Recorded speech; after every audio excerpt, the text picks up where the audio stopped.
Hi hello ಎಲ್ಲರಿಗೂ ನಮಸ್ಕಾರ. Welcome to my YouTube channel ಕನ್ನಡತಿಯ ಕಥಾಸುಧೆ. ಇದು ಕಥೆಗಳ ಕಟ್ಟೆ. ನಾನು ನಿಮ್ಮ ರೂಪ ಕನ್ನಡತೆ. ಕಥೆಗಳು ಇಷ್ಟ ಆಗಿದ್ದರೆ ಪ್ಲೀಸ್ ಸಬ್ಸ್ಕ್ರೈಬ್ ಮಾಡ್ಕೊಳ್ಳಿ, ಲೈಕ್ ಮಾಡಿ, ಕಮೆಂಟ್ ಮಾಡಿ, ಇತರರಿಗೂ ಶೇರ್ ಮಾಡಿ. ಉದಯವ ಕಾದಿರಿಸು ನನಗಾಗಿ ಭಾಗ 19. ತನ್ನ ಫೋನಿಗೆ ಬಂದು ಬಿದ್ದ ಮೆಸೇಜ್ ನೋಡಿ ವ್ಯಂಗ್ಯವಾಗಿ ನಕ್ಕಳು ಜಾನು. ಇಂಪಾರ್ಟೆಂಟ್ ಮೀಟಿಂಗ್ ಇರುವುದಾಗಿ, ಅದಕ್ಕಾಗಿ ಇಂದು 1 ಗಂಟೆಗೆ ಸರಿಯಾಗಿ ಕಂಪನಿಗೆ ಬರಲೇಬೇಕೆಂದು ಮೆಸೇಜ್ ಮಾಡಿದ್ದರು ಕಂಪನಿಯಿಂದ. ಅಲ್ಲಲ್ಲ, ಮಾಡಿಸಿದ್ದ ರಾಮ್. ನನ್ನ ಜೊತೆ ಮಾತಾಡೋದಕ್ಕೆ ಇಷ್ಟೆಲ್ಲ ಸರ್ಕಸ್ ಮಾಡ್ತಿದ್ದೀರಾ ರಾಮ್ ಎಂದು ನಕ್ಕವಳು ಬಟ್ಟೆ ಬದಲಿಸಿ, ನೀವು ಕೊಟ್ಟ ನೋವಿಗೆ ನಾನು ಏನಾದರೂ ವಾಪಸ್ ಕೊಡಲೇಬೇಕಲ್ಲ. ನಿಮ್ಮನ್ನು ಕ್ಷಮಿಸೋದಂತೂ ನಿಜ, ಆದರೆ ಮನೆಯವರ ಆಸೆಗಾಗಿ ಅಷ್ಟೇ. ನಾಳೆ ವಧುವಾಗಿ ನಿಮ್ಮ ಪಕ್ಕ ಕೂರೋದು ಎಂದು ತಯಾರಾಗಿ ನಿಂತಳು. ಅಕ್ಕಿ ಪೂಜೆ ಮಾಡಬೇಕಾದ ಕಾರಣ ಸೀರೆಯನ್ನೇ ತೊಟ್ಟಿದ್ದವಳು ಅಕ್ಕಿ ಪೂಜೆ ಮುಗಿಸಿ, ಅಣ್ಣ ಅದು ಮದುವೆಗೆ ಬೇಕಾಗಿರೋ ಸೆಟ್ ತರೋದು ಮರೆತು ಬಿಟ್ಟೆ. ಸಂಜೆ ಅರಿಶಿನ ಶಾಸ್ತ್ರಕ್ಕೆ ಅದು ಬೇಕು, ತೆಗೆದುಕೊಂಡು ಬರ್ತೀನಿ ಎಂದು ಒಪ್ಪಿಗೆ ಕೇಳಿದ್ಲು. ನೇರವಾಗಿ ಹೇಳಿದರೆ ಅವ ಬಿಡುವುದಿಲ್ಲವಲ್ಲ. ಇರು, ನಾನು ಬರ್ತೀನಿ, ಬಸ್ಸಲ್ಲಿ ಹೋಗೋದು ಬೇಡ ಎಂದು ಕೀ ತೆಗೆದುಕೊಂಡ. ನೇರವಾಗಿ ಬೇಡ ಎನ್ನದೆ ಯೋಚಿಸುವಾಗ, ಅಭಿ ಅವಳು ಹೋಗಿ ಬರ್ತಾಳೆ, ಇಲ್ಲಿ ಎಷ್ಟೊಂದು ಕೆಲಸ ಇದೆ, ದೇವಸ್ಥಾನದಲ್ಲಿ ಎಲ್ಲ ತಯಾರಾಗಿದೆನೋ ನೋಡು, ಸಂಜೆಯಿಂದಲೇ ಬೀಗರೆಲ್ಲ ಬರ್ತಾರೆ, ಅವರಿಗೆ ಉಳಿಯೋಕೆ ವ್ಯವಸ್ಥೆ ನೋಡು. ಅವಳಿಗೆ ಸಂಜೆ ತನಕ ಏನೂ ಕೆಲಸ ಇಲ್ಲ, ನಿಧಾನಕ್ಕೆ ಬರಲಿ ಎಂದು ಕುಸುಮ ನುಡಿದಾಗ ತಲೆ ಆಡಿಸಿದವ, ಹುಷಾರು ಸ್ವೀಟಿ, ಬಸ್ ಸಿಗಲಿಲ್ಲ ಅಂದರೆ ಕಾಲ್ ಮಾಡು, ಕರ್ತ್ಕೊಂಡು ಬರ್ತೀನಿ ಎಂದಾಗ ಅಣ್ಣನ ತಬ್ಬಿ ನಡೆದಳು ಜಾನು. ಅವನ ಆಫೀಸ್ ತಲುಪುವವರೆಗೂ ಏನನ್ನೋ ಯೋಚಿಸುತ್ತಾ ಕುಳಿತಿದ್ದವಳು ಆಫೀಸ್ ಮುಂದೆ ಕಾಲಿಡುತ್ತಿದ್ದಂತೆ ಓಡಿ ಬಂದಿದ್ದ ರಾಮ್ ಆಚೆಗೆ. ಜಾನು, ಬಂದ್ಯಾ? ಮಾತಾಡೋದಕ್ಕೆ ನನಗೆ ಒಂದೇ ಒಂದು ಅವಕಾಶ ಕೊಡು ಪ್ಲೀಸ್ ಎಂದು ಅವಳ ಕೈ ಹಿಡಿದ. ಇಲ್ಲ ರಾಮ್, ಕಂಪನಿಯಿಂದ ಕೆಲಸಕ್ಕೆ ಬಂದಿದ್ದೀನಿ, ರಿಸೈನ್ ಮಾಡಿಬಿಡ್ತೀನಿ ಎಂದಾಗ ಅವಳ ನಿರ್ಧಾರಕ್ಕೆ ಹೆದರಿದವ, ಪ್ಲೀಸ್ ಜಾನು, ಹಠ ಮಾಡಬೇಡ, ನಾನು ಹೇಳೋದು ಕೇಳಿಬಿಡು, ಆಮೇಲೆ ನಿನ್ನಿಷ್ಟ ಎಂದಾಗ ಸುಮ್ಮನೆ ನಿಂತವಳ ನೋಡಿ, ಇರು 1 ನಿಮಿಷ, ಇಬ್ಬರೂ ಆಚೆ ಹೋಗೋಣ, ಇಲ್ಲಿ ಮಾತಾಡೋದು ಬೇಡ ಎಂದು ಕಾರ್ ತಂದವ ಡೋರ್ ತೆಗೆಯಲು ಬೇಕೆಂದ ಹಿಂದಿನ ಸೀಟ್ನಲ್ಲಿ ಕುಳಿತಳು ಜಾನು. ಜಾನು, ನೀನು ಆ ರಾಮಣ್ಣ ಮಾತು ಕೇಳಿ ನನ್ನ ಮೇಲೆ ಇಷ್ಟೊಂದು ಬೇಜಾರು ಮಾಡ್ಕೊಂಡಿದೀಯಲ್ಲ, ಒಮ್ಮೆ ನೀನು ನನ್ನ ಫೇಸಲ್ಲಿ ನಿಂತು ಯೋಚನೆ ಮಾಡು ಎಂದ ಕಾರ್ ಚಲಾಯಿಸುತ್ತಾ. ಮಾತನಾಡಲಿಲ್ಲ ಅವಳು. ಒಮ್ಮೆ ಅವಳನ್ನು ಹಿಂತಿರುಗಿ ನೋಡಿದಾಗ ಮುಂದೊಂದು ಕಾರು ಬರುತ್ತಿತ್ತು. ರಾಮ್, ಮುಂದೆ ನೋಡ್ಕೊಂಡು ಕಾರ್ ಓಡಿಸಿ ಎಂದು ಜೋರಾಗಿ ಅರಿಸಿದಳು. ನಕ್ಕನವ ಅವಳ ಮಾತಿಗೆ. ಇಷ್ಟೊಂದು ಪ್ರೀತಿ ಇಟ್ಕೊಂಡು ಆ ರಾವಣನ ಮದುವೆ ಆಗ್ತೀನಿ ಅಂತಾಳೆ ಎಂದುಕೊಂಡವ ಕಾರನ್ನು ನಿರ್ಜನ ಪ್ರದೇಶದಲ್ಲಿ ನಿಲ್ಲಿಸಿದ. ಇಲ್ಲಿ ಯಾರೂ ಇಲ್ಲ, ಇಲ್ಯಾಕೆ ನಿಲ್ಲಿಸಿದ್ರಿ ಎಂದಳು ಕಾರಿನಿಂದ ಇಳಿಯದೆ. ಅವಳ ಮಾತಿಗೆ ನಕ್ಕವ, ನಾನು ನಿನ್ನ ದೃಷ್ಟಿಯಲ್ಲಿ ಕೆಟ್ಟವನೇ ಇರಬಹುದು, ನಾನು ರಾವಣನ ಗುಣದವನೇ ಇರಬಹುದು ಜಾನು, ಆದರೆ ಒಂಟಿ ಹೆಣ್ಣನ್ನು ಕೆಟ್ಟದಾಗಿ ಉಪಯೋಗಿಸಿಕೊಳ್ಳಲ್ಲ ಎಂದಾಗ ತಾನು ಮಾತನಾಡಿದ್ದು ಅತಿಯಾಯಿತು ಎನಿಸಿ ಕೆಳಗಿಳಿದ್ಲು. ಮೊದಲು ಆ ಪೆನ್ ಡ್ರೈವ್ ಎಂದು ಅವಳತ್ತ ನೋಡಿದವ, ಅದರಿಂದಾನೇ ಅಲ್ವಾ ನಮ್ಮಿಬ್ಬರ ಭೇಟಿಯಾಗಿದ್ದು, ಅದರಲ್ಲಿ ನಮ್ಮ ಆಶ್ರಮದ ಹುಡುಗಿಯರ ಕೆಟ್ಟ ಫೋಟೋಗಳಿದ್ವು, ಅದಕ್ಕಾಗೆ ನಾನು ಅವನು ಹೇಳಿದಾಗೆ ಕಾರ್ ಬಿಟ್ಟು ಬಸ್ ಸೇರಿದ್ದು. ಅವತ್ತು ಕೋರ್ಟಲ್ಲಿ ಕೇಸ್ ಇತ್ತು, ನಾನು ಅಲ್ಲಿಗೆ ಹೋಗಬಾರ್ದು ಅಂತ ಈ ರೀತಿ ಮಾಡಿದ್ದ. ಆ ಕೋಪದಲ್ಲಿದ್ದ ನನಗೆ ಆ ಪೆನ್ ಡ್ರೈವ್ ನಿನ್ನ ಬ್ಯಾಗಲ್ಲಿ ಸಿಕ್ತು, ಜೊತೆಗೆ ನನ್ನ ಫೇವ್ರೆಟ್ ವಾಚ್ ನೀನು ಹೊಡೆದು ಹಾಕಿದ್ದೆ ಎಂದು ಅವಳ ಕೈ ಹಿಡಿದವ. ಅದಕ್ಕೆ ನಿನ್ನ ಮೇಲೆ ಕೋಪ ಮಾಡಿಕೊಂಡೆ, ಅವನ ಸಂಬಂಧಿ ನೀನು ಅಲ್ಲದೆ ನೀನು ಅವನ ಫಿಯಾನ್ಸೆ ಅಂತ ಏನೇನೋ ಹೇಳಿದ್ನಲ್ಲ, ಅದಕ್ಕೆ ನನಗೆ ಕೋಪ ಬಂದು ಅವನ ಮೇಲಿನ ಕೋಪಕ್ಕೆ ಚಾಲೆಂಜ್ ಹಾಕಿಬಿಟ್ಟೆ. ಅದಾದ ಮೇಲೆ ಆ ವಿಷಯವನ್ನೇ ಮರೆತಿದ್ದೆ ನಾನು, ನೀನು ನನ್ನ ಕಂಪನಿಗೆ ಬರುವವರೆಗೂ. ಆಮೇಲೆ ನಿನ್ನ ಮೇಲೆ ದ್ವೇಷ ಸಾಧಿಸೋ ಕನಸಿರಲಿಲ್ಲ ನನಗೆ, ಆದರೆ ಅಂದು ಹೋಟೆಲ್ನಲ್ಲಿ ನನ್ನ ತಂಗಿ ಬರ್ತ್ಡೇ ಸೆಲೆಬ್ರೇಟ್ ಮಾಡುವಾಗ ಮತ್ತೆ ಕೋಪ ಬಂತು. ಆಗ ನಿರ್ಧಾರ ಮಾಡಿದ್ದು ನಿನ್ನ ಹೇಗಾದರೂ ಮದುವೆ ಆಗಲೇಬೇಕು ಅಂತ. ಅದಕ್ಕಾಗೆ ನಿನ್ನ ಜೊತೆ ಕೋಪ ಬಿಟ್ಟು ಪ್ರೀತಿಯಿಂದ ನಡ್ಕೊಂಡೆ, ತುಂಬ ಪ್ರೀತಿ ಮಾಡೋ ಥರ ಮಾತನಾಡಿದೆ, ಆದರೆ ನನಗೆ ಸುಳ್ಳು ಹೇಳೋಕೆ ಬರೋದಿಲ್ಲ ಜಾನು. ಅದಕ್ಕಾಗೆ ನಾನು ನಿನ್ನ ಎದುರು ಯಾವತ್ತೂ ಲವ್ ಯು ಅಂತ ಹೇಳಿಲ್ಲ, ಬೇಗ ಮದುವೆ ಆಗೋಣ, ನಿನ್ನ ಬಿಟ್ಟು ಇರೋಕ್ಕಾಗಲ್ಲ ಅಂತ ಅಷ್ಟೇ ಹೇಳ್ತಿದ್ದು. ಒಮ್ಮೆ ಕಣ್ಮುಚ್ಚಿ ನೆನಪು ಮಾಡ್ಕೊ, ನಾನು ಯಾವಾಗಾದರೂ ನಿನ್ನ ಜೊತೆ ಪ್ರೀತಿ ವಿಷಯ ಮಾತಾಡಿದ್ದೀನಿ, ನೀನು ಮನೆಯಲ್ಲಿ ಮದುವೆ ಮಾತುಕತೆ ನಡೀತಿದೆ ಅಂದಾಗಲೂ ನಾನು ಹೇಳಿದ್ದು ಮದುವೆ ಆಗೋಣ ಅಂತ ಎಂದ ಅತಿ ಮೃದುವಾಗಿ. ಅವನ ಮಾತಿಗೆ ಕಣ್ಮುಚ್ಚಿ ಎಲ್ಲವ ಮೊದಲಿನಿಂದ ನೆದಳು. ಹೌದು, ಅವ ಸಿಕ್ಕಿದ್ದು ಹಾಗೆ ಅಲ್ವೇ? ಥಿಯೇಟರಲ್ಲಿ ತನ್ನ ತಂಗಿಗಾಗಿ ರಾಕ್ಷಸ ಆಗಿದ್ದವ ಕಂಪನಿಯಲ್ಲಿ ಒಮ್ಮೆಯೂ ಅಳತೆ ಮೀರಿ ನಡೆಯಲಿಲ್ಲ. ತಕ್ಷಣ ಕಣ್ಬಿಟ್ಟು ನೋಡಲು, ಆದರೆ ನಾಟಕ ಆಡ್ತಾ ಆಡ್ತಾ ನಿನ್ನ ಮೇಲೆ ನನಗೆ ನಿಜವಾಗಿಯೂ ಪ್ರೀತಿ ಆಗೋಗಿದೆ. ಅದು ನಿನ್ನ ಕಳೆದುಕೊಳ್ಳುವ ಭಯ ಅಂತ ಅಂದ್ಕೊಂಡಿದ್ದೆ. ಆದರೆ ಯಾವಾಗ ಅರಿವಾಯ್ತೋ ಆಗ ನಿಜವಾಗಿಯೂ ಪ್ರಪೋಸ್ ಮಾಡೋಕೆ ಅರೇಂಜ್ ಮಾಡಿದ್ದೆ. ನಾನು ಮೊದಲ ಬಾರಿ ನಿನಗೆ ಲವ್ ಯು ಹೇಳಿದ್ದು ನಿನ್ನೆಯೇ ಎಂದಾಗ ಅವನ ಮೇಲಿದ್ದ ಬೆಟ್ಟದಂಥ ಕೋಪ ನಿಮಿಷಗಳಲ್ಲಿ ಕರಗಿ ಹೋಗಿತ್ತು ಅವಳಿಗೆ. ಇದ್ದಿದ್ದನ್ನು ಇದ್ದ ಹಾಗೆ ಎಲ್ಲ ಹೇಳಿಬಿಟ್ಟನಲ್ಲ. ಅವನ ಮೇಲಿದ್ದ ಸಣ್ಣ ಕೋಪವು ತೊಡೆದು ಹೋಗಿ ಅವನ ಮೇಲಿನ ಪ್ರೀತಿ ಹೆಚ್ಚಾಗಿತ್ತು. ತನ್ನ ತಪ್ಪನ್ನು ಮುಚ್ಚಡದೆ ಹೇಳಿದ್ನಲ್ಲ, ಪ್ಲೀಸ್ ಜಾನು, ಒಂದು ಬಾರಿ ನನ್ನ ಮಾತು ಕೇಳು. ಆ ರಮಣ್ ಮೇಲಿನ ಚಾಲೆಂಜ್ಗೆ ನಾನಿನ್ನ ಮದುವೆ ಆಗಬೇಕು ಅಂದ್ಕೊಂಡಿದ್ದು ನಿಜ. ಆದರೆ ನನಗೆ ನಿನ್ನ ಮೇಲೆ ನಿಜವಾಗಿಯೂ ಪ್ರೀತಿ ಆಗಿದೆ ಕಣೆ ಎಂದ ಬೇಡಿಕೊಳ್ಳುವಂತೆ. ನಾಳೆಯವರೆಗೂ ನಿಮ್ಮನ್ನು ಕಾಡಿಸ್ತೀನಿ ರಾಮ್. ನಾಳೆ ತಾಳಿ ಕಟ್ಟುವ ಸಮಯಕ್ಕೆ ನಾನು ಲವ್ ಯು ಹೇಳ್ತೀನಿ ಎಂದು ಮನಸ್ಸಲ್ಲೇ ನಕ್ಕವಳು. ಓ, ಅದಕ್ಕೆ ಇಷ್ಟು ಬಲವಂತ ಮಾಡಿ ನನ್ನ ಇಲ್ಲಿಗೆ ಕರೆದುಕೊಂಡು ಬರಬೇಕಿತ್ತ? ಪ್ರೀತಿ ಮಾಡೋರು ಅವರೆಲ್ಲಿದ್ದರೂ ಖುಷಿಯಾಗಿರಲಿ ಅಂತಾರೆ. ನಿನ್ನ ರೀತಿ ಹಿಂಸೆ ಮಾಡೋದಿಲ್ಲ. ಪ್ಲೀಸ್ ನನಗೆ ಹಿಂಸೆ ಮಾಡಬೇಡಿ, ದೂರ ಇದ್ದು ಬಿಡಿ. ನಾಡಿದ್ದೆ ನಮ್ಮ ಮದುವೆ. ಆದರೆ ನಾನು ಈಗಾಗಲೇ ರಮಣ್ಗೆ ಹೇಳಿದ್ದೀನಿ, ಅಂದಿನ ದಿನ ನನ್ನ ಪಕ್ಕ ಅವನು ಇರಬೇಕು ಅಂತ ಎಂದು ಅವನ ಕಾಡಲು ಸುಳ್ಳಾಡಿದ್ಲು ಜಾನು. ಆದರೆ ಮೊದಲೇ ಕೋಪದಲ್ಲಿದ್ದನವ. ಇಷ್ಟೊಂದು ಹೇಳಿದರೂ ತನ್ನ ಪ್ರೀತಿಯ ಅರ್ಥ ಮಾಡಿಕೊಳ್ಳುತ್ತಿಲ್ಲ ಎಂದು ಕೋಪ ಅತಿಯಾದರೂ ತಡೆದು, ಇದೇ ನಿನ್ನ ಕೊನೆ ನಿರ್ಧಾರನಾ ಎಂದ ಜೇಬಲ್ಲಿ ಕೈ ತೋರಿಸಿ. ಹೌದು, ಇದೇ ನನ್ನ ನಿರ್ಧಾರ. ನೀನು ನನಗೆ ಬೇಡ ಎಂದಾಗ ಕೈಯಲ್ಲಿ ತಾಳಿ ಹೊರ ತೆಗೆದಿದ್ದ ರಾಮ್. ಅದನ್ನು ನೋಡಿಯೇ ಭಯ ಬಿದ್ದಳು ಜಾನು. ತಮಾಷೆ ಹೋಗಿ ಏನೋ ಆಯಿತಲ್ಲ. ಅವನ ನೋಡಿದವಳು ಒಂದು ಹೆಜ್ಜೆ ಹಿಂದೆ ಇಟ್ಟು, ರಾಮ್, ಇದು ತಪ್ಪು. ನಾನಿದನ್ನು ನಿಮ್ಮಿಂದ ಎಕ್ಸ್ಪೆಕ್ಟ್ ಮಾಡಿರಲಿಲ್ಲ ಎಂದಳು ಹೆದರುತ್ತಲೆ. ಅವಳ ಮಾತಿಗೆ ವ್ಯಂಗ್ಯವಾಗಿ ನಕ್ಕವ. ಅದನ್ನು ನಿನಗೆ ಕಟ್ಟಬೇಕು ಅಂತಲೇ ತಂದಿದ್ದೆ ಜಾನು. ಸಾರಿ ಜಾಹ್ನವಿ, ಅದಕ್ಕಾಗೆ ನಿರ್ಧನ ಪ್ರದೇಶಕ್ಕೆ ಕರೆದುಕೊಂಡು ಬಂದಿದ್ದೆ ಎಂದ ಗಂಭೀರವಾಗಿ. ಹೆದರಿ ಬಿಟ್ಟಳು ಹುಡುಗಿ. ಆದರೆ ಹೆದರಬೇಡ, ನಿನ್ನ ಕನ್ವಿನ್ಸ್ ಮಾಡೋಣ ಅಂದ್ಕೊಂಡೆ. ಆದರೆ ನಿಜವಾದ ಪ್ರೀತಿಗೆ ಸಾವಿಲ್ಲ ಅಂತಾರೆ. ನನಗಾಗಿದ್ದು ನಿಜವಾದ ಪ್ರೀತಿ ಅಲ್ಲವೇನೋ, ಅದಕ್ಕೆ ಸತ್ತು ಹೋಗಿಬಿಡ್ತು. Advance happy married life. ನಿನ್ನ ಮನಸ್ಸಿಗೆ ಹತ್ತಿರವಿರೋ ಅವರ ಜೊತೆಗೆ ಜೀವನ ಮಾಡು. ಆದರೆ ನನ್ನ ಜೀವನದಲ್ಲಿ ಬಂದ ಮೊದಲ ಮತ್ತು ಕೊನೆಯ ಹುಡುಗಿ ನೀನೆ. ಇನ್ನಾರನ್ನು ನಿನ್ನ ಜಾಗದಲ್ಲಿ ನಾನು ಊಹಿಸೋದೂ ಇಲ್ಲ. ಹಾಗೆ ನಿನ್ನ ನೆನಪಲ್ಲೇ ದೇವದಾಸ್ ಕೂಡ ಆಗೋದಿಲ್ಲ ಎಂದು ನಕ್ಕವನ ಕಣ್ಣಲ್ಲಿ ತೆಳುವಾದ ನೀರಿತ್ತು. ಸರಿ, ಕತ್ತಲೆ ಆಗ್ತಿದೆ. ನಿಮ್ಮ ಮನೆಯಲ್ಲಿ ಶಾಸ್ತ್ರಗಳು ಇರುತ್ತಲ್ಲ, ಟೈಮ್ ಆಗುತ್ತೆ, ನಡಿ. ನಾನು ಹೊರಡಿ ಎಲ್ಲ ಕ್ಯಾನ್ಸಲ್ ಮಾಡಿಸಬೇಕು ಎಂದವ ಮುಂದೆ ನಡೆದರೆ ಅವಳ ಮನದಲ್ಲಿ ಮತ್ತಷ್ಟು ಎತ್ತರಕ್ಕೆ ಹೋಗಿದ್ದ ರಾಮ್. ಅವನಾಗಲೇ ಕಾರಿನಲ್ಲಿ ಕುಳಿತು ಆಗಿತ್ತು. ಸಾರಿ ರಾಮ್, ನಿಮ್ಮನ್ನು ಕಾಡಿದ್ದಕ್ಕೆ. ಇಷ್ಟೊಂದು ಡಿಸಪಾಯಿಂಟ್ ಆಗಿದ್ದೀರಾ?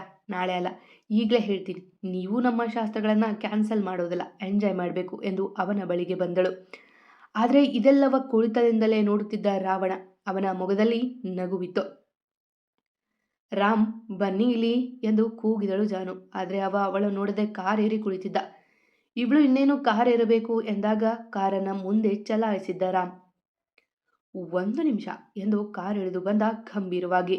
ಅವನ ಮುಖದಲ್ಲಿ ನಗುವಿತ್ತು, ಅದೇ ವ್ಯಂಗ್ಯದ ನಗು.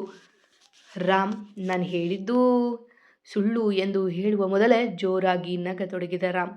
ಅವನ ನಗುವ ನೋಡಿ ವಿಚಿತ್ರವೆನಿಸಿದಾಗ, ರಾಮ್, ಯಾಕೆ ನಗ್ತಿದ್ದೀರಾ ಎಂದಳು ಕಣ್ಣು ಸಂಕುಚಿಸಿ. ನಾನು ರಾಮ ಅಲ್ಲ ಕಣೆ, ರಾವಣ.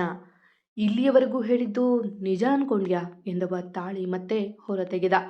ನಿಜಕ್ಕೂ ಭಯವಾಯಿತು ಅವನ ನಡೆ. ಏನೋ ಎಮೋಷ್ನಲ್ ಡ್ರಾಮಾ ಮಾಡಿದರೆ ನೀನು ಒಪ್ತೀಯಾ, ನನ್ನೇ ಮದುವೆ ಆಗ್ತೀಯಾ ಅಂದ್ಕೊಂಡೆ. ಬಟ್ ನೀನು ಇಲ್ಲ ಎಂದು ತಾಳಿಯನ್ನು 2 ಕೈಯಲ್ಲಿ ಹಿಡಿದವ. ನಾನು ಹೇಳಿದ್ದು ಅಷ್ಟೂ ನಿಜ, ಆದರೆ ನಿನ್ನ ಆ ರಮಣ್ಗೆ ಬಿಟ್ಟು ಕೊಡೋದನ್ನು ಬಿಟ್ಟು ಎಂದು ಅವಳ ಕೊರಳಿಗೆ 3 ಗಂಟು ಹಾಕಿಬಿಟ್ಟಿದ್ದ. ಜಾನು ಇನ್ನೂ ಶಾಕ್ನಲ್ಲೇ ನಿಂತಿದ್ದಳು. ಈಗ ಈ ತಾಳಿ ತೆಗೆದು ಅದೇಗೆ ನೀನು ಆ ವೈರಿನ ಮದುವೆ ಆಗ್ತೀಯೋ ನಾನು ನೋಡ್ತೀನಿ. ಚಾಲೆಂಜ್ ಅಂದರೆ ನನಗೆ ತುಂಬ ಇಷ್ಟ. ಅದರಲ್ಲೂ ಆ ರಮಣ್ ವಿರುದ್ಧದ ಚಾಲೆಂಜ್ ಬಿಟ್ಟು ಕೊಡ್ತೀನಾ? ಇದೋ ನಮ್ಮ ಮದುವೆ ಆಗೇ ಹೋಯ್ತು. ನೀನೀಗ ಮಿಸಸ್ ಜಾಹ್ನವಿ ಸರ್ವಾಂಶ್ರಾಮ್ ಎಂದು ಜೇಬಿನಿಂದ ಕುಂಕುಮ ತೆಗೆದು ಅವಳ ಹಣೆಗೆ ಇಟ್ಟಾಗ ನಿರಾಯಾಸವಾಗಿ ಕಣ್ಣ ಹನಿ ಜಾರಿತು ಅವಳ ಕಣ್ಣಿಂದ. ತಪ್ಪು ಮಾಡಿಬಿಟ್ಟಿದ್ದ ರಾಮ್. ಕೇವಲ ಒಂದೇ 1 ನಿಮಿಷ ಅವಳ ಮಾತನ್ನು ತಾಳ್ಮೆಯಿಂದ ಕೆಡದೆ ತಪ್ಪು ಮಾಡಿಬಿಟ್ಟಿದ್ದ. ಆದರೆ ಅದೆಲ್ಲವ ನೋಡುತ್ತಿದ್ದ ರಮಣ್ನ ಕೋಪ ನೆತ್ತಿಗೇರಿತು. ಅವೆಲ್ಲವ ನೋಡಿದವ ತಕ್ಷಣ ತನ್ನ ಸಹಚರನಿಗೆ ಫೋನ್ ಮಾಡಿದ್ದ. ನೋಡು, ಏನು ಮಾಡ್ತೀಯೋ ಗೊತ್ತಿಲ್ಲ, ಅಲ್ಲಿರೋ ಹುಡುಗಿಗೆ ಒಂದು ಚಿಕ್ಕ ಗಾಯ ಕೂಡ ಆಗಬಾರ್ದು, ಆದರೆ ಅಲ್ಲಿರೋ ನನ್ನ ವೈರಿ ಮತ್ತು ನನ್ನ ಜಾನು ಮುಖ ನೋಡಬಾರ್ದು, ಆಗ ಹಾಕಬೇಕು. ಅವನು ಬದುಕಿದ ಅಂದರೆ ನೆಕ್ಸ್ಟ್ ಮಿನಿಟ್ ನೀ ಸಾಯ್ತೀಯಾ ಎಂದು ಕೋಪದಲ್ಲಿ ಹೇಳಿದವ ಕರೆ ತುಂಡರಿಸಿದ್ದ. ಮಾತಾಡು ಜಾನು, ಏನಾದರೂ ಹೇಳು, ಯಾಕೆ ಹೀಗೆ ನಿಂತ್ಬಿಟ್ಟೆ? ಈಗ ಹೇಳು, ನಾನು ರಮಣ್ಣ ಮದುವೆ ಆಗ್ತೀನಿ, ನೀನು ಬೇಡ, ಬ್ಲಾ ಬ್ಲಾ ಬ್ಲಾ ಎಂದು ಅವಳ ನೋಡಿ ವ್ಯಂಗ್ಯವಾಗಿ ನಗುತ್ತಿದ್ದವನ ಕೆನ್ನೆಗೆ ಬಿಟ್ಟು ಬಿಡದಂತೆ ಬಾರಿಸಿದಳು ಜಾನು 4 ಬಾರಿ. ಆದರೆ ಅವ ಕೋಪಗೊಳ್ಳಲಿಲ್ಲ, ಬದಲಾಗಿ ಅವಳ ನೋಡುತ್ತಿದ್ದ, ಜೊತೆಗೆ ಆ ನಗು. ಛೀ, ನೀನು ಹೇಳೋಕ್ಕೂ ಮುಂಚೆನೇ ನಿನಗೆ ಇನ್ನೊಂದು ಅವಕಾಶ ಕೊಡಬೇಕು ಅಂತ ನನ್ನ ಅಣ್ಣನಿಗೆ ಈ ಮದುವೆ ನಡೆಯಬೇಕು ಅಂತ ಹೇಳಿದ್ದೆ. ಈಗಷ್ಟೇ ಅಕ್ಕಿ ಪೂಜೆ ಮುಗಿಸಿ ಬಂದಿದ್ದೆ ಎಂದು ತನ್ನ ಕೈ ತೋರಿದಳು. ಕಂಕಣವಿತ್ತು ಅಲ್ಲಿ. ಆದರೆ ನೀನು ಈಗ ಹೇಳಿದ್ದೆಲ್ಲ ನಿಜ ಅಂದ್ಕೊಂಡು ನಿನಗೆ ಕಾಡಿಸೋದು ಬೇಡ ಅಂತ ಹೇಳುವಷ್ಟರಲ್ಲಿ ದುಡುಕಿ ಮತ್ತೊಂದು ತಪ್ಪು ಮಾಡಿದೆ. ಅವಕಾಶ ನಿನಗೆ ಇಲ್ಲ ರಾಮ್. ಇವತ್ತು 2ನೇ ಬಾರಿಗೆ ನನ್ನ ಮನಸ್ಸನ್ನು ಹೊಡೆದೆ ನಿಮಗೆ ಇನ್ನಾವತ್ತೂ ಅವಕಾಶ ಕೊಡಲ್ಲ ಎಂದು ಕಣ್ಣೊರೆಸಿಕೊಂಡಳು ಬಿಕ್ಕೋತ. ಗಲಿಬಿಲಿಯಾದ ರಾಮ್. ಏನು ಹೇಳ್ತಿದೀಯ ಜಾನು? ನೀನು ಈ ಮದುವೆ ಕ್ಯಾನ್ಸಲ್ ಎಂದು ಹೇಳುವವನ ಮುಂದೆ ಒಂದು ಹೆಜ್ಜೆ ಇಟ್ಟವಳು. ಹೌದು, ನಿನ್ನ ಮೇಲಿನ ಸಿಟ್ಟಿಗೆ ಆಗಿ ಹೇಳಿದ್ದೆ. ನೀನು ಮೋಸ ಮಾಡಿದೆ ಅಂತ ವಿಷ ಕುಡಿದವಳು ನಾನು. ನಿನ್ನ ಬಿಟ್ಟು ಬದುಕೋದಕ್ಕೆ ಆಗೋದಿಲ್ಲ. ನನ್ನ ಜೀವಕ್ಕಿಂತ ಪ್ರೀತಿ ಮಾಡೋ ಅಣ್ಣನನ್ನು ನೋಯಿಸೋದು ಬೇಡ ಅಂತ ಮದುವೆಗೆ ಒಪ್ಪಿಗೆ ಕೊಟ್ಟೆ. ಆದರೆ ನಿನ್ನ ಮನುಷ್ಯ ಅಲ್ಲ, ಮೃಗ.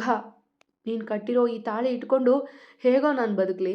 ಇದನ್ನು ಸಿನಿಮಾ ಅಂದ್ಕೊಂಡಿದ್ಯಾ? ಹೇಗೋ ಮುಚ್ಚಿಟ್ಟು ಬದುಕೋಕೆ. ನಾಳೆ ಅರಿಶಿನ ಶಾಸ್ತ್ರ. ಆಗ ಮೈಗೆ ಅರಿಶಿನ ಹಚ್ಚುವಾಗ ಈ ತಾಳಿ ಎಲ್ಲೋ ಇಡಲಿ? ನಾಡಿದ್ದೆ ಬೆಳಗ್ಗೆ ಮದುವೆ. ಇನ್ನೊಂದು ತಾಳಿ ನೀನು ಕಟ್ಟುವಾಗ ಈ ತಾಳಿನ ಹೇಗೋ ಬಚ್ಚಿಡ್ಲಿ ಎಂದು ಕೋಪ ಬೆರೆತ ದುಃಖದಿಂದ ಅವಳು ಅಳುವಾಗಲೇ ಅವನಿಗೂ ನೆನಪಾಗಿದ್ದು ತಾನೆಂಥ ತಪ್ಪು ಮಾಡಿದನೆಂದು.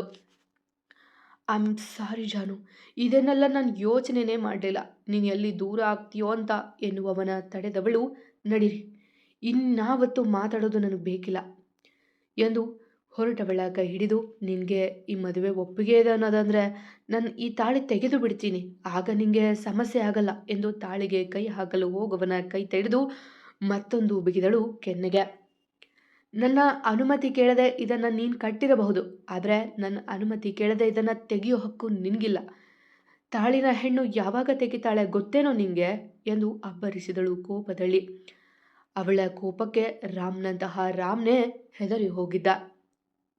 ಸುಮ್ಮನೆ ಹೊರಡು ಇಲ್ಲಿಂದ, ಆದರೆ ಒಂದು ಮಾತು ನೆನ್ಪಿಡ್ಕೊ, ಇನ್ಯಾವತ್ತೂ ನಾನು ನಿನ್ನನ್ನು ಕ್ಷಮಿಸೋದಿಲ್ಲ ಎಂದು ಕೂಗಿ ಅವನ ಕಾರೇರಿ ಕುಳಿತಳು ಕಿಟಕಿಯತ್ತ ಮುಖ ಮಾಡಿ. ಅವಳ ಹಿಂದೆ ಬಂದವ ಕಾರ್ ಡ್ರೈವ್ ಮಾಡತೊಡಗಿದ. ಆದರೆ ಅವನ ಹಿಂದೆಯೇ ಬಂದ ಲಾರಿಯ ನೋಡಲಿಲ್ಲ ಅವ. ಜಾನು, ಒಂದು ಸರಿ ನನ್ನ ಮಾತು ಕೇಳು ಎಂದು ಅವಳನ್ನು ದಾರಿಯುದ್ದಕ್ಕೂ ಓಲೈಸಲು ನೋಡಿದ. ಆದರೆ ಅವಳಂತೂ 2 ಕಿವಿ ಮುಚ್ಚಿಕೊಂಡು ಕುಳಿತಿದ್ದಳು. ಸರಿ, ನಿನ್ನಿಷ್ಟ. ನೀನು ನನ್ನ ಮದುವೆ ಆಗೋಕೆ ಒಪ್ಪಿದೆಯಲ್ಲ, ಅದೇ ನನಗೆ ಖುಷಿ ಎಂದ ಕಾರನ್ನು ಬಸ್ ಸ್ಟಾಪ್ ಎದುರು ನಿಲ್ಲಿಸಿ ಏನೊಂದು ಮಾತನಾಡದೆ ಅವನನ್ನೇ ದಿಟ್ಟಿಸಿ ಕಾರಿನಿಂದ ಇಳಿದಳು ಜಾನು. ಬಾಯ್. ಐಮ್ ಸಾರಿ ಜಾನು ಎಂದವ ಒಂದೇ ಒಂದು ಅಡಿ ಮುಂದೆ ಹೋಗಿದ್ದನೇನೋ ಅಷ್ಟೆ. ವೇಗವಾಗಿ ಬಂದ ಲಾರಿ ಅವನ ಕಾರಿಗೆ ಗುದ್ದಿಕೊಂಡು ಹೋಗಿತ್ತು. ನಿಮಿಷದಲ್ಲಿ ನಡೆದ ಘಟನೆಗೆ ಅಲ್ಲಿದ್ದ ಎಲ್ಲರೂ ತಣ್ಣಗಾಗಿ ನಿಂತಿದ್ದರೆ ಜಾನುಗೆ ತನ್ನ ಕಣ್ಣೆದುರೇ ನಡೆದ ಘಟನೆಯ ಊಹಿಸಲು ಆಗದೆ ಕಲ್ಲಾಗಿದ್ಲು. ಅವಳನ್ನು ಓಲೈಸುವ ಭರದಲ್ಲಿ ಸೀಟ್ ಬೆಲ್ಟ್ ಹಾಕದಿದ್ದ ಕಾರಣ ಕಾರಿನಿಂದ ಆಚೆ ಆರಿ ಬಿದ್ದಿದ್ದ ರಾಮ್ ಪೂರಾ ದೇಹವೇ ಆ ಲಾರಿಗೆ ಬಡಿದು ಒಂದಷ್ಟು ದೂರ ಹೋಗಿ ಬಿದ್ದಿತ್ತು. ಅವನ ದೇಹದಲ್ಲಿ ರಕ್ತ ನೀರಿನಂತೆ ಹಾಜೆ ಬಂದರೆ ಕಾರ್ ಹೇಳ ಹೆಸರಿಲ್ಲದೆ ಪುಡಿಯಾಗಿತ್ತು. ರಾಮ್ ಎಂದು ಓಡಿ ಹೋಗಿದ್ಲು ಜಾನು. ವಾಸ್ತವದ ಅರಿವಾದಾಗ ಜ್ಯೋತಿಷಿಗಳ ಭವಿಷ್ಯದಂತೆ ಅವನ ಜೀವಕ್ಕೆ ಆಪತ್ತು ಬಂದೊದಗಿತ್ತು. ಏನಾಗುತ್ತಿದೆ ಎಂದು ಅರಿಯುವುದರಲ್ಲಿ ಆದ ಅನಾಹುತಕ್ಕೆ ಅವನು ಶಾಕ್ಗೆ ಒಳಗಾಗಿ ಕಣ್ಣು ಮುಚ್ಚಿದ್ದ. ರಾಮ್, ರಾಮ್ ಎದ್ದೇಳಿ ಎಂದು ಅವನ ಕೆನ್ನೆ ತಟ್ಟಿ ತಲೆಯ ಕೈಯಲ್ಲಿ ನೋಡಿದವಳಿಗೆ ಕೈಯಂತೂ ಪೂರಾ ರಕ್ತಮಯ. ಅಷ್ಟರಲ್ಲಿ ಯಾರೋ ಕರೆ ಮಾಡಿದ್ರಿಂದ ಆಂಬ್ಯುಲೆನ್ಸ್ ಬಂದಿತ್ತು. ಅಲ್ಲಿದ್ದವರ ಸಹಾಯದಿಂದ ಅವನನ್ನು ಆಸ್ಪತ್ರೆಗೆ ಕರೆದುಕೊಂಡು ಹೋದಳು ಜಾನು. ಆದರೆ ಒಳಗೆ ಹೋದವನ ಸ್ಥಿತಿಯೂ ಗಂಭೀರ, ಆಚೆ ಕುಳಿತವಳ ಮನಭಾರ. ಐಸಿಯುನ ಆಚೆ ಕುಸಿದು ಕುಳಿತವಳಿಗೆ ಮುಂದೇನು ಮಾಡಬೇಕೋ ತಿಳಿಯುತ್ತಿಲ್ಲ. ಅವನನ್ನು ಹಾಗೆ ನೋಡಿ ಅವಳ ಜೀವ ಅದಾಗಲೇ ಒದ್ದಾಡುತ್ತಿತ್ತು.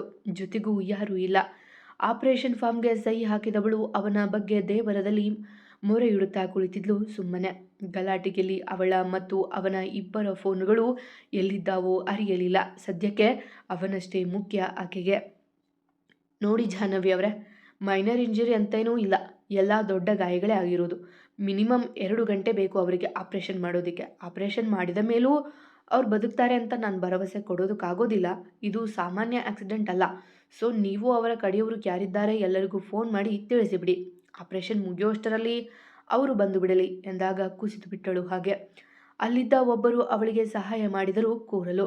ನೋಡಮ್ಮ, ನಿಮಗೆ ನೋವಾಗುತ್ತೆ ಅಂತ ಗೊತ್ತು, ಆದರೆ ನಮ್ಮ ಕೈಯಲ್ಲಿ ಏನೂ ಇಲ್ಲ, ಎಲ್ಲ ದೇವರ ಮೇಲೆ ಭಾರ ಹಾಕಿಬಿಡಿ ಎಂದು ಅಲ್ಲಿಂದ ನಡೆದರು ಡಾಕ್ಟರ್. ರಾಮ್ನನ್ನ ಆಸ್ಪತ್ರೆಗೆ ಸೇರಿಸಲು ಸಹಾಯ ಮಾಡಿದವರಲ್ಲಿ ಒಬ್ಬರ ಅವನ ನುಜ್ಜುಗುಜ್ಜಾಗಿದ್ದ ಫೋನ್, ಇವಳ ಫೋನ್ ಮತ್ತೆ ಬ್ಯಾಗ್ ಎಲ್ಲ ಕೊಟ್ಟು ಏನೂ ಆಗೋದಿಲ್ಲ, ದೇವರಿದ್ದಾನೆ ಎಂದು ನಡೆದರು ಅಲ್ಲಿಂದ. ಅವನ ವಾಲೆಟ್ನ ಒಮ್ಮೆ ಸವರಿದಳು. ಅದು ಪುಡಿ ಆಗುವ ಅಂತಹದಲ್ಲಿತ್ತು. ಅವನ ಫೋನ್ ಆಪರೇಟ್ ಮಾಡಲು ಆಗದಷ್ಟು ಹೊಡೆದು ಹೋಗಿತ್ತು. ನರ್ಸ್ ತಂದುಕೊಟ್ಟ ಅವನ ಚೈನ್, ಬ್ರಾಸ್ಲೆಟ್, ಅವನ ಪ್ರೀತಿಯ ತಂಗಿಯ ಗಿಫ್ಟ್ ವಾಚ್ ಎಲ್ಲವ ನೋಡಿದಳು. ತಕ್ಷಣ ಕಣ್ಣೊರೆಸಿಕೊಂಡು ತನ್ನಣ್ಣನಿಗೆ ಕರೆ ಮಾಡಿದಳು ಮೊದಲು. ಅದಾಗಲೇ ಅವನಿಂದ 1-2 ಮಿಸ್ ಕಾಲ್ ಆಗಿದ್ವು. ಸ್ವೀಟಿ, ಯಾಕೆ ಫೋನ್ ತೆಗಿಲಿಲ್ಲ ನೀನು? ಎಲ್ಲ ಓಕೆ ತಾನೇ? ಬರಲಾ ನಾನು ಪಿಕ್ ಮಾಡೋಕೆ ಎಂದ ಒಂದೇ ಉಸಿರಿನಲ್ಲಿ. ಅವನ ಮನದ ತುಂಬ ದುಗುಡ ತುಂಬಿತ್ತು. ಅಣ್ಣ ಎಂದು ಅಳತೊಡಗಿದಳು ಒಮ್ಮೆಲೆ. ಇಷ್ಟೊತ್ತು ತಡೆದಿದ್ದ ದುಃಖ ಅವನ ದನಿ ಕೇಳಿ ಆಚೆ ಬಂದಿತ್ತು. ಸ್ವೀಟಿ, ಏನಾಯ್ತು? ಯಾಕೆ ಅಳ್ತಿದೀಯಾ? ರಾಮ್ ಏನಾದರೂ ಅಂದ್ರ ಎಂದು ತಡಬಡಿಸಿ ಕೇಳಿದವನ ರೀತಿಗೆ ತನ್ನ ಅಳು ಕಂಟ್ರೋಲ್ ಮಾಡಿಕೊಂಡು, ಅಣ್ಣ, ರಾಮ್ಗೆ ಆಕ್ಸಿಡೆಂಟ್ ಆಗಿದೆ ಎಂದಳು ತಡೆದು. ಅದನ್ನು ಹೇಳುವಾಗ ಅದೆಷ್ಟು ಸಂಕಟ ಅನುಭವಿಸಿದ್ಲು. ವಾಟ್? ಏನು ಹೇಳ್ತಿದೀಯ ಸ್ವೀಟಿ? ಎಲ್ಲಿ? ಹೇಗೆ ಎಂದ ಶಾಕ್ನಿಂದಲೇ. ಅಣ್ಣ, ಅದೆಲ್ಲ ಆಮೇಲೆ ಹೇಳ್ತೀನಿ. ಅತ್ತೆ ಮಾವನಿಗೆ ಫೋನ್ ಮಾಡಿ ಹೇಳುವಷ್ಟು ಧೈರ್ಯ ನನಗಿಲ್ಲ. ನೀನೇ ಫೋನ್ ಮಾಡಿ ತಿಳಿಸು. ಹಾಗೆ ಇಲ್ಲಿಗೆ ಬಾ ಅಣ್ಣ, ನನಗೆ ಭಯ ಆಗ್ತದೆ. ಡಾಕ್ಟರ್ ಏನೇನೋ ಹೇಳ್ತಿದ್ದಾರೆ ಎಂದಳು ನೋವನ್ನು ನುಂಗಿಕೊಂಡು. ಸರಿ, ನಾನು ಬರ್ತೀನಿ, ನೀ ಧೈರ್ಯ ಕೆಡಬೇಡ. ಅಪ್ಪ ಅಮ್ಮನ್ನ ಸಹ ಬರ್ತಾರ ಎಂದವ ಆಸ್ಪತ್ರೆಯ ಅಡ್ರೆಸ್ ಕೇಳಿ ಕರೆ ತುಂಡರಿಸಿದ. ತಕ್ಷಣ ಮನೆಯಲ್ಲಿ ವಿಷಯ ತಿಳಿಸಿದ್ದ. ಅವರೆಲ್ಲ ನಾಳೆಯ ಶಾಸ್ತ್ರದ ತಯಾರಿಯಲ್ಲಿದ್ದರು. ಅದನ್ನೆಲ್ಲ ಅಲ್ಲೇ ಬಿಟ್ಟು ಹೊರಟರು ಬೆಂಗಳೂರಿಗೆ. ಅವನು ಮೊದಲು ಬೈಕೇರಿ ನಡೆದರೆ ಅವರನ್ನು ಬಸ್ಗೆ ಬರಲು ತಿಳಿಸಿದ್ದ. ಅರ್ಧ ಗಂಟೆಯ ದಾರಿಯನ್ನು 15 ನಿಮಿಷಗಳಲ್ಲಿ ಕ್ರಮಿಸಿದವ ಮೊದಲು ರಾಮ್ ಮನೆಗೆ ನಡೆದಿದ್ದ. ಫೋನಿನಲ್ಲಿ ಇಂತಹ ವಿಚಾರ ತಿಳಿಸುವುದು ಸೂಕ್ತವಲ್ಲ ಎಂದು ತಾನೇ ಹೋಗಿದ್ದನವ. ಭಾಬಿ, ಏನಾದರೂ ಹೇಳೋದಿತ್ತಾ? ಫೋನ್ ಮಾಡಿದ್ರಾಗ್ತಿತ್ತು ಇಷ್ಟೊತ್ತಲ್ಲಿ ಎಂದರು ದಯಾನಂದ್ ಪ್ರೀತಿಯಿಂದ. ಅವರ ಮೊಗವನ್ನೊಮ್ಮೆ ನೋಡಿದವ. ಮಾವ, ಎಲ್ಲರನ್ನೂ ಕರೀತೀರಾ ಪ್ಲೀಸ್ ಎಂದಾಗ ಅವನ ಗಾಬರಿಯ ಮೊಗ ನೋಡಿದವರು ಎಲ್ಲರನ್ನೂ ಕರೆದರೂ ಕುಳಿತಲ್ಲಿಂದಲೇ. ಅವರ ಧ್ವನಿಗೆ ಆಚೆ ಬಂದ ದನಿ ಅಭಿಯ ಮೋಡಿ ಖುಷಿಯಿಂದ ಅತ್ತ ಬಂದಳು. ಇತ್ತೀಚೆಗೆ ಇಬ್ಬರೂ ಭೇಟಿ ಆಗಿರಲಿಲ್ಲ.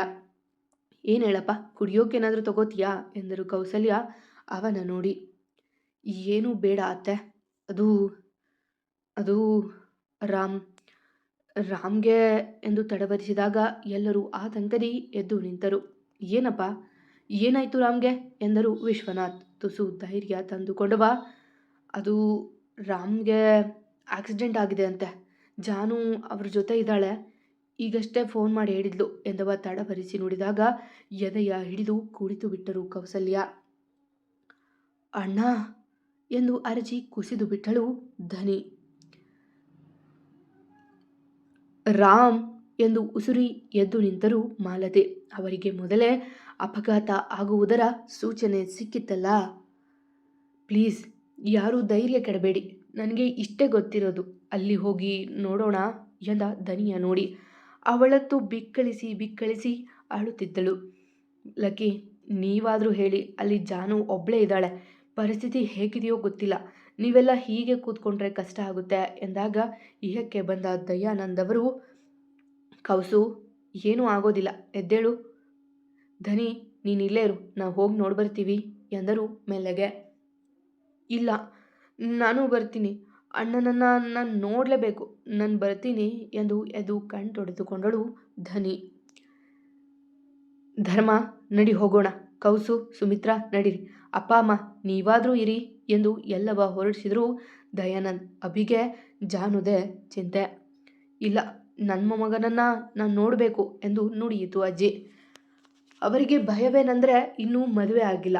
ಜಾನುವಿನ ತಾಳಿ ಅವನನ್ನು ಕಾಪಾಡುತ್ತೆ ಅನ್ನುವ ನಂಬಿಕೆ ಉಳಿದಿಲ್ಲ ಅವರಲ್ಲಿ. ಕೊನೆಗೆ 2 ಕಾರುಗಳಲ್ಲಿ ಎಲ್ಲ ಹೊರಟರೆ ಅವಿಯ ಬೈಕ್ ಏರಿದ್ಲು ದನಿ ಬೇಗ ಹೋಗಲು ಹೇಳಿ. ಅವಳ ಮೊಗ ನೋಡಿದವ ಏನೊಂದು ಹೇಳದೆ ಬೈಕ್ ವೇಗ ಹೆಚ್ಚಿಸಿದ್ದ. ಸ್ವೀಟಿ ಎಂದು ಕರೆದಾಗ ಇಹವನ್ನೇ ಮರೆತು ಕುಳಿತಿದ್ದವಳು ಎದ್ದು ಓಡಿ ಬಂದಿದ್ಲು ಅಣ್ಣನಲ್ಲಿಗೆ. ಅವನ ತೋಳಿಗೆ ಬಿದ್ದವಳು ಅದೆಷ್ಟು ರೋಧಿಸಿದಳೋ. ಸಾಕು ಜಾನು ಹತ್ತಿದ್ದು. ಡಾಕ್ಟರ್ ಏನಂದ್ರು ಎಂದಾಗ ನಿಜವ ಹೇಳಲು ಹೊರಟವಳು ಅವನ ಪಕ್ಕದಲ್ಲೇ ಆತಂಕ ಹೊತ್ತು ನಿಂತಿದ್ದ ದನಿಯ ನೋಡಿ, ಆಪರೇಷನ್ ನಡೀತಿದೆ ಅಣ್ಣ, ಇನ್ನೂ ಏನು ಹೇಳಿಲ್ಲ, 1-2 ಗಂಟೆ ಆಗುತ್ತೆ ಅಂತ ಹೇಳಿದ್ದಾರೆ ಎಂದಳು ಬಿಕ್ಕುತ್ತಲೇ. ಅಷ್ಟರಲ್ಲಿ ಎಲ್ಲ ಬಂದರು ಅಲ್ಲಿಗೆ. ಭೂಮಿಕಾ ಜಯನ್ ಸಹ ಅವರೊಟ್ಟಿಗೆ ಬಂದರು. ಡಾಕ್ಟರ್ ಬಂದ್ರ ಜಾನು, ಏನು ಹೇಳಿದ್ರು ಎಂದರು ದಯಾನಂದ್ ಒಳ ಬರುತ್ತಲೇ. ಇನ್ನೂ ಡಾಕ್ಟರ್ ಬಂದಿಲ್ಲ ಮಾವ, ಆಪರೇಷನ್ ಆಗ್ತಿದೆ ಎಂದು ಬಿಕ್ಕುತ್ತಿದ್ದವಳ ನೋಡಿ, ಏನೂ ಆಗೋದಿಲ್ಲ ಜಾನು, ಅಳ್ಬೇಡ ಎಂದರು ಮೆಲ್ಲಗೆ ಅವಳ ತಲೆ ನೇವರಿಸಿ. ಭಯ ಆಗ್ತಿದೆ ಮಾವ, ನನ್ನ ಕಣ್ಣೆದುರೇ ಅಷ್ಟು ದೂರ ಹೋಗಿ ಬಿದ್ದರು, ಎಲ್ಲ ಕನಸಾಗಬಾರ್ದಾ ಅಂತ ಅನಿಸ್ತಿದೆ ನನಗೆ ಎಂದಳು ಅವಳ ಎದೆಗೊರಗಿ. ಅವಳ ನೋವು ನೋಡಿ ಎಲ್ಲರಿಗೂ ಮತ್ತೊಮ್ಮೆ ನೋವಾಗಿತ್ತು. ನನ್ನಿಂದಾನೇ ಮಾವ ಇದೆಲ್ಲ ಆಗಿದ್ದು, ನನ್ನ ಡ್ರಾಪ್ ಮಾಡೋಕ್ಕೆ ಬರದೆ ಹೋಗಿದ್ರೆ ಈಗ ಆಗ್ತಿರಲಿಲ್ಲ ಎಂದು ಮತ್ತೆ ಮತ್ತೆ ಅಳತೊಡಗಿದವಳ ಮಾತು ಕೋಪ ತರಿಸಿತ್ತು ತಾಯಿ ಜೀವಕ್ಕೆ. ನಿನ್ನಿಂದಾನ ಇದೆಲ್ಲ ಆಗಿದ್ದು? ಮದುವೆಗೆ 2 ದಿನ ಇಟ್ಕೊಂಡು ಅವನನ್ನು ಮೀಟ್ ಮಾಡುವಂಥದ್ದು ಏನಿತ್ತು ನಿಂಗೆ? ನನ್ನ ಮಗನನ್ನು ಈ ಸ್ಥಿತಿಗೆ ತಂದು ಬಿಟ್ಟಿಗೆಲ್ಲೇ ಎಂದರು ಕೋಪದಿ. ಮೊದಲೇ ನೊಂದಿದ್ದವಳಿಗೆ ಅವರ ಮಾತು ಮತ್ತೆ ನೋವು ಕೊಟ್ಟಿತ್ತು. ನೋಡಿ, ನಿಮಗೆ ನೋವಿದೆ, ಅದಕ್ಕೂ ಹೆಚ್ಚಾಗಿ ಜಾನು ನೋವು ತಿಂತಿದ್ದಾಳೆ. ಕಣ್ಣಾರೆ ನೋಡಿರೋ ಅವಳಿಗೆ ಆಗಿರೋ ನೋವೇ ಹೆಚ್ಚು. ನೀವು ಮತ್ತೆ ಅವಳನ್ನು ದೂರಬೇಡಿ ಎಂದ ಅಭಿ ತಂಗಿಯ ಕೈ ಹಿಡಿದು. ನಾನು ದೂರೋದೂ ಇಲ್ಲ, ನಿಮ್ಮ ತಂಗಿ ನಮಗೆ ಬೇಕಾಗೂ ಇಲ್ಲ, ಕರೆದುಕೊಂಡು ಹೋಗು ಎಂದು ಅರಚಿದರು ಸುಮಿತ್ರಾ. ಬೇಕಾಗಿಲ್ಲ ಬಿಡಿ, ನಮಗೂ ನಿಮ್ಮ ಮಗ ಬೇಕಾಗಿಲ್ಲ ಎಂದು ಅಭಿ ಕೋಪದಿ ನುಡಿಯುವಾಗ ಡಾಕ್ಟರ್ ಆಚೆ ಬಂದಿದ್ದರು. ಅಲ್ಲಿ ಒಳಗೆ ಅವರು ಸಾವು ಬದುಕಿನ ಮಧ್ಯೆ ಹೋರಾಡ್ತಾ ಇದ್ರೆ ನೀವೇನೆಲ್ಲಿ ಕೂಗಾಡ್ತಾ ಇದ್ದೀರಾ? ಇದೇನು ಆಸ್ಪತ್ರೆ ಅಂದ್ಕೊಂಡಿದ್ದೀರಾ ಅಥವಾ ಮಾರ್ಕೆಟಾ ಎಂದು ಗದರಿದಾಗ ಅವರ ಬಳಿ ಬಂದಳು ಜಾನು. ಡಾಕ್ಟರ್, ರಾಮ್ ಹೇಗಿದ್ದಾರೆ? ಆಪರೇಷನ್ ಏನಾಯಿತು ಎಂದವಳ ನೋಡಿ, ಆವಾಗಲೇ ಹೇಳಿದ ಹಾಗೆ ಬಾಡಿಯಲ್ಲಿ ತುಂಬ ಡ್ಯಾಮೇಜ್ ಆಗಿದೆ. ಅವರ ತಲೆಗೆ ಬಲವಾದ ಏಟು ಬಿದ್ದಿರೋದ್ರಿಂದ ಅವರು ಉಳಿಯೋದು ಅನುಮಾನನೇ. ನಮ್ಮ ಪ್ರಯತ್ನ ನಾವು ಮಾಡ್ತಿದ್ದೀವಿ, ಆದರೆ ಅವರಿಗೆ ಪ್ರಜ್ಞೆ ಬರೋವರೆಗೂ ಏನೂ ಹೇಳೋಕ್ಕಾಗೋದಿಲ್ಲ. 24 ಗಂಟೆ ಅಬ್ಸರ್ವೇಷನಲ್ಲಿ ಇಟ್ಟಿರ್ತೀವಿ. ಆಗಲೂ ಪ್ರಜ್ಞೆ ಬಂದಿಲ್ಲ ಅಂದರೆ ಅವರು ಕೋಮಾಕ್ಕೂ ಹೋಗಬಹುದು ಅಥವಾ ಎಂದು ಮಾತು ನಿಲ್ಲಿಸಿದಾಗ ಎಲ್ಲರ ಉಸಿರು ಕ್ಷಣ ನಿಂತು ಬಡಿದುಕೊಂಡಿತ್ತು. ಡಾಕ್ಟರ್, ನಾನೊಮ್ಮೆ ಅವರನ್ನು ನೋಡಬಹುದಾ ಎಂದಳು ಜಾನು ಅವರ ಮುಖವ ನೋಡಿ. ಹಾಂ, ಎಲ್ಲ ನೋಡಿಕೊಂಡು ಬಿಡಿ, ಆಮೇಲೆ ಯಾರನ್ನು ಬಿಡೋದಿಲ್ಲ ಎಂದಾಗ ಅವರ ನೋಡದೆ ಒಳಗೆ ಹೊಡಲು ನೋಡಿದವಳ ತಡೆದು, ನರ್ಸ್ ನಿಮಗೆ ಕಿಟ್ ಕೊಡ್ತಾರೆ, ಹಾಕ್ಕೊಂಡು ಹೋಗಿ, ಇಲ್ಲ ಅವರಿಗೆ ಇನ್ಫೆಕ್ಷನ್ ಆಗುತ್ತೆ ಎಂದಾಗ ತಲೆ ಆಡಿಸಿ ನರ್ಸ್ ಕೊಟ್ಟ ಕಿಟ್ ತೊಟ್ಟು ಒಳಗೆ ನಡೆದಳು ಜಾನು. ಭಾರವಾದ ಹೆಜ್ಜೆಗಳನ್ನಿಟ್ಟು ಅವನ ಬಳಿ ಬಂದಳು ಜಾನು. ದೇಹದಲ್ಲಿ ತ್ರಾಣವೇ ಇರದಾಗಿತ್ತು ಅವಳಿಗೆ. ತನ್ನ ಮುಂದೆಯೇ ಇಂಥದ್ದೊಂದು ಅಪಘಾತವಾಗಿದ್ದೇ ಅರಗಿಸಿಕೊಳ್ಳಲಾಗದೆ ನಿಂತಿದ್ದವಳಾಗೆ ಡಾಕ್ಟರ್ ಹೇಳಿದ ಮಾತುಗಳು ಇನ್ನೂ ನೋವುಂಟು ಮಾಡಿದ್ವು. ಅದೇಗೋ ಕಷ್ಟಪಟ್ಟು ಅವನ ಬಳಿಗೆ ಹೆಜ್ಜೆ ಹಾಕಿದವಳು, ರಾಮ್ ಎಂದಳು ತನ್ನೆಲ್ಲ ಪ್ರೀತಿ ಬೆರೆಸಿ. ಮಾತನಾಡಲಿಲ್ಲ ಅವ. ರಾಮ್, ನನ್ನ ಮಾತು ಕೇಳ್ತಿದ್ದೀನಾ ನಿಮಗೆ? ಕೇಳ್ತಿದೆ ಅಂದ್ಕೊಂಡು ಮಾತಾಡ್ತಿದ್ದೀನಿ ಎಂದು ಅವನ ಕೈ ಹಿಡಿದವಳು. ಇವತ್ತೇ ತಾಳಿ ಕಟ್ಟಿ ಇವತ್ತೇ ನನ್ನ ವಿಧವೆ ಮಾಡ್ತೀರಾ ರಾಮ್? ನನಗೂ ವನವಾಸ ಕೊಡ್ತಿದ್ದೀರಾ? ಯಾರಿಗೂ ಹೇಳದೆ ತಾಳಿ ಕಟ್ಟಿ ಈಗ ನನ್ನ ಬಿಟ್ಟು ದೂರ ಹೋಗೋ ನಿರ್ಧಾರ ಮಾಡಿದ್ದೀರಾ? ಇದು ನ್ಯಾಯನಾ ಎಂದು ಕಣ್ತುಂಬಿಕೊಂಡು ಕೇಳಿದವಳು. ಒಂದು ಮಾತು ನೆನ್ಪಿಟ್ಕೊಳ್ಳಿ, ನಾಳೆ ನಮ್ಮ ಮದುವೆ. ನೀವು ಹುಷಾರಾಗಿ ಬಂದರೆ ಮಾತ್ರ ಅಲ್ಲ, ನಿಮಗಾಗಿ ಈ ಹೃದಯ ಯಾವಾಗಲೂ ಕಾದಿರುತ್ತೆ. ಪ್ಲೀಸ್ ಎದ್ದು ಬಿಡಿ. ನಾಳೆ ಏನಾದರೂ ನನಗೆ ಚಿಂತೆ ಇಲ್ಲ. ನೀವಾಗಲೇ ನನಗೆ ತಾಳಿ ಕಟ್ಟಿದ್ದೀರಾ, ನೀವೇ ನನ್ನ ಗಂಡ. ಈ ಉಸಿರಿರೋವರೆಗೂ ನಿಮಗಾಗಿ ಬದುಕ್ತೀನಿ ಎಂದು ಅವಳು ಹೇಳುವಾಗ ಮೆಲ್ಲಗೆ ಬಡಿಯುತ್ತಿದ್ದ ಅವನ ಹೃದಯ ನೋವಿನಿಂದ ಹೇಳುತ್ತಿತ್ತು. ಬಂದೇ ಬರುವೆ, ಹೃದಯವ ಕಾದಿರಿಸು ನನಗಾಗಿ. ಆದರೆ ಅವನ ಮೆದುಳು ಮಾತ್ರ ಹಂತ ಹಂತವಾಗಿ ತನ್ನ ಕಾರ್ಯ ನಿಲ್ಲಿಸುತ್ತಿತ್ತು. ಅವನ ನೋಡಿ ಹಣೆಗೊಂದು ಮುತ್ತು ಕೊಟ್ಟವಳು, ಕಾಯ್ತೀನಿ ರಾಮ್, ಸೀತಿ ಅಂತೆ, ಆದರೆ ತುಂಬ ಕಾಯಿಸಬೇಡಿ ಎಂದು ಆಚೆ ಬಂದಾಗ ಕೌಸಲ್ಯ ದಯಾನಂದ್ ಒಳ ಹೋದರೆ ಕಲ್ಲಂತೆ ನಿಂತಿದ್ದವಳ ಕೈ ಹಿಡಿದು ಎಳೆದುಕೊಂಡು ನಡೆದರು ಮಾಲತಿ. ಮತ್ತೆ ಸಿಗುವ. ಕತೆ ಇಂಟ್ರೆಸ್ಟಿಂಗ್ ಆಗಿದೆ ಅಲ್ವಾ? ಕತೆ ಬೇಗ ಬೇಕು ಮತ್ತು ಜಾಸ್ತಿ ಬೇಕು ಅಂದರೆ ಜಾಸ್ತಿ ಕಮೆಂಟ್ ಹಾಕ್ಬೇಕು ನೋಡಿ. ಇಲ್ಲಾಂದರೆ ನಾಳೆಯಿಂದ 10 ಮಿನಿಟ್ಸ್ ಎಪಿಸೋಡ್ ಹಾಕ್ತೀನಿ ಆಯಿತಾ? ಇಷ್ಟ ಆಗ್ತಿದೆ ಅಲ್ವಾ? ಬೇಗ ಸಬ್ಸ್ಕ್ರೈಬ್ ಮಾಡ್ಕೊಳ್ಳಿ. ಎಂದಿನಂತೆ ನಿಮ್ಮ ಪ್ರೀತಿ, ಕಮೆಂಟ್, ಪ್ರೋತ್ಸಾಹದ ನಿರೀಕ್ಷೆಯಲ್ಲಿ ನಾನು ನಿಮ್ಮ ರೂಪಕ ನಡತೆ. ಪ್ರೀತಿಯಿಂದ ಕತೆ ಕೇಳೋ ಪ್ರತಿಯೊಬ್ಬರಿಗೂ ನನ್ನ ತುಂಬ ಹೃದಯದ ಧನ್ಯವಾದಗಳು. ಹೀಗೆ ಪ್ರೋತ್ಸಾಹ ನೀಡ್ತಾ ಇರಿ ಆಯಿತಾ?